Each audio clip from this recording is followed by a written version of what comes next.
뉴욕 매치에 지불 유예가 없는 10년 3억 2,500만 달러 계약을 거절했으며 대신 12년 4억 달러 또는 12년 3억 8,500만 달러를 요구한 것으로 알려졌던 프란시스코 린도어가 결국 매치와 계약에 합의했습니다. 매치와 린도어가 합의한 조건은 10년 3억 4,100만 달러로 페르난도 타티스 주니어의 14년 3억 4천만 달러보다 총액이 100만 달러 많은 역대 3위에 해당되는 규모이자 유격수 역사상 최대 규모 계약입니다. 이로써 업데이트된 계약 총액 순위를 보면 1위는 마이크 트라웃의 12년 4억 2,650만 달러, 2위는 무키베츠의 12년 3억 6,500만 달러, 3위는 린도어의 10년 3억 4,100만 달러, 4위는 타티스의 14년 3억 4천만 달러, 5위는 브라이스 하퍼의 13년 3억 3천만 달러고 평균 연봉으로 보면 1위는 게리콜의 3,600만 달러, 2위는 마이크 트라웃의 3,554만 달러, 3위는 스티븐 스트라스버그와 앤서니 랜돈의 3,500만 달러, 그리고 5위가 린도어의 3,410만 달러입니다.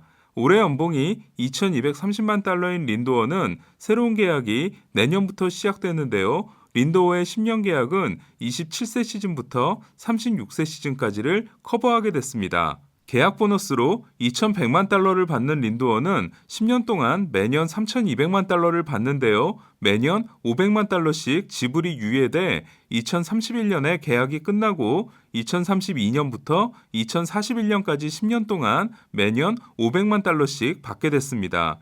팀의 자금 흐름을 원활하게 하기 위해 선수에게 줘야 할 돈의 일부를 나중에 주기로 하는 지불 유예는 이자를 붙여주는 경우와 그렇지 않은 경우가 있는데요. 맥스 슈어저는 2015년 워싱턴과 7년 2억 1천만 달러 계약을 맺으면서 총액의 절반인 1억 500만 달러를 이자 없이 계약이 끝나고 2022년부터 2028년까지 7년 동안 나눠 받기로 했습니다.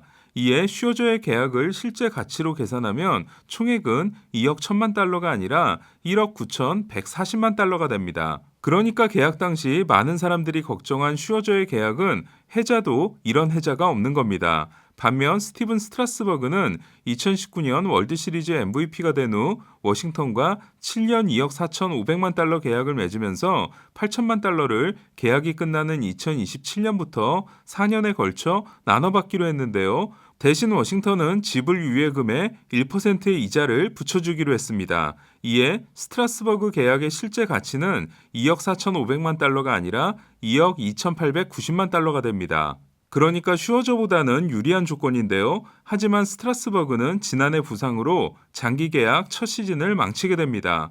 어쨌든 지불 유예는 이자율이 어지간히 높지 않은 한 선수에게 손해라고 할 수 있는데요. 매치는 과거 어떤 선수에게 높은 이자율을 보장했다가 큰 낭패를 본 적이 있습니다. 네, 매년 찾아오는 바비 보니아 데이인데요. 2000년 매치는 590만 달러의 연봉이 남은 바비 보니아를 방출하면서 10년 후인 2010년부터 25년에 걸쳐 나눠주기로 합니다. 이른바 10년 거치 25년 상환인 셈인데요. 매치는 보니아에게 무려 8%의 이자율을 보장합니다.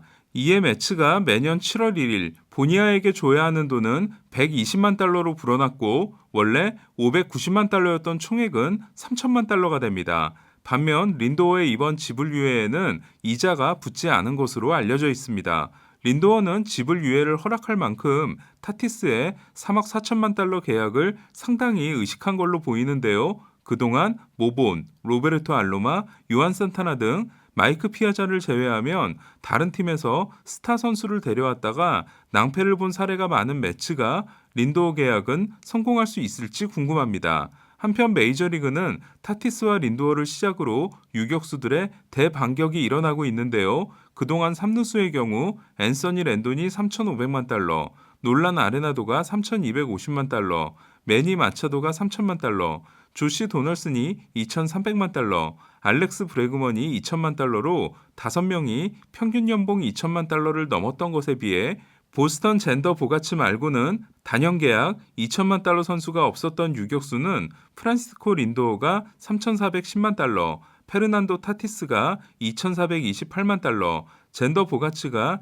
연평균 2천만 달러를 받고 올 시즌이 끝나면 코리 시거, 하비에르 바에스, 카를로스 코레아, 그리고 트레버 스토리가 2천만 달러를 넘어 평균 연봉 3천만 달러에 도전할 것 같습니다. 한편 시거, 스토리, 코레아에 대해서는 소속팀들이 모두 시즌 개막에 앞서 연장 계약 협상을 시도했다고 하는데요. 코레아는 6년 1억 2천만 달러를 거절했다는 소식이 이미 있었고 시거와 스토리도 구단 제시액이 밝혀지지 않았지만 이미 거절했다고 합니다. 코리 시거와 프란시스코 린도어는 린도어가 1993년 11월생, 시거가 1994년 4월생으로 5개월밖에 차이가 나지 않는데요. 이에 올해가 똑같이 27세 시즌입니다. 린도어가 10년 3억 4,100만 달러라면 시거는 얼마를 받아야 할까요? 조정 OPS로 따지면 시거가 129, 린도어가 117인데요. 반면 수비 지표로 보면 린도어가 6,698이닝, DRS 38, 시거는 4,379이닝에서 DRS-5입니다. 여러분이 메이저리그 구단 주고 린도어와 시거 중 한 명과 10년 계약을 맺을 수 있다면 누구를 선택하실 건가요? 이상 린도어 계약 소식을 짧게 전해드렸습니다.